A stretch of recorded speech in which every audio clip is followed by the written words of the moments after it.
এই 5ই অগাস্টের পর থেকে কত রকম ভাবে এটা এসছে আপনারা আমার সাথে অনেক ভালো জানেন, বাস্তবের পরিপ্রেক্ষিতে সেগুলো দেখেছেন। আমরা এর মধ্যেই এই পরিস্থিতিতেই মনে করেছিলাম শুরুতে যে বিরাট একটা পূজা আসছে, দুর্গা পূজা আসছে, এটা নিয়ে একটা হাঙ্গামা শুরু হবে। তো সেখানেও আমরা ঐক্যের আহ্বান জানিয়েছিলাম, আপনারা সবাই এই ঐক্যের মধ্যে শরীক হয়েছিলেন।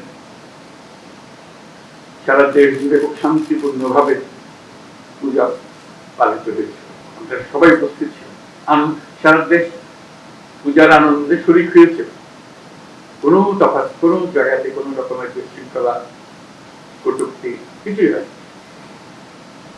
সেটাও অনেকের পছন্দ হয়। তারা নতুন নতুন বেশে নতুন ভাবে চেষ্টা করেই যাচ্ছে।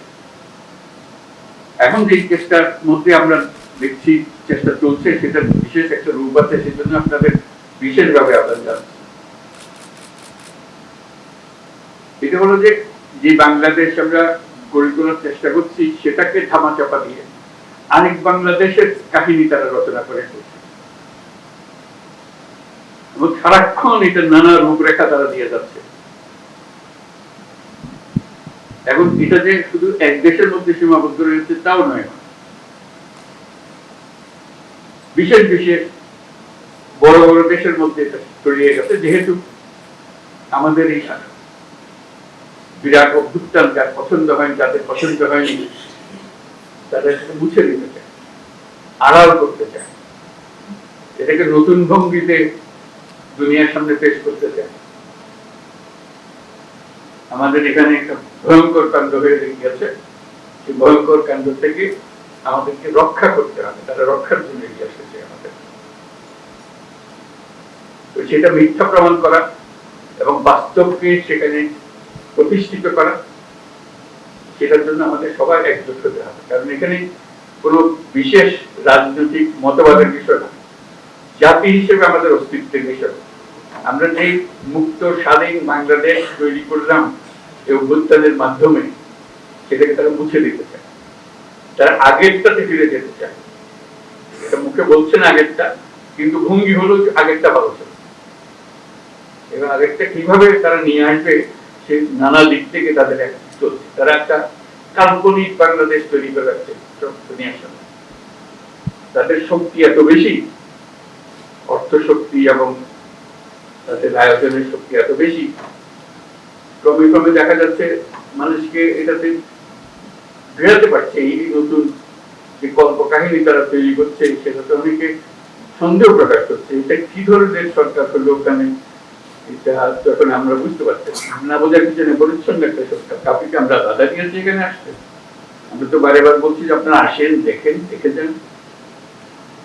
এখানে কোনো বাধা নেই, না দেখার বাধা আছে, না দেখার বাধা আছে, না বলার বাধা আছে। সেটার জন্যই এটা মুক্তি স্বাধীন বাংলাদেশে চলে যায়। কিন্তু না, তারা ওখান থেকে এই গল্প কাহিনী বানিয়ে যাচ্ছে, বানিয়ে যাচ্ছে। এখন আমাদের সারা দুনিয়াকে বলতে হবে যে আমরা এক, আমরা যেটা পেয়েছি আমরা একযোগে পেয়েছি, কোন মতভেদের মাধ্যমে পাইনি, কাউকে ধাক্কা ধাক্কি করে পাইনি। যারা আমাদের বুকের উপর চেপেছিল তাদেরকে আমরা বের করে দিয়েছি, এইটুকুই। আমরা নিজেরাই উন্মুক্ত হয়েছি।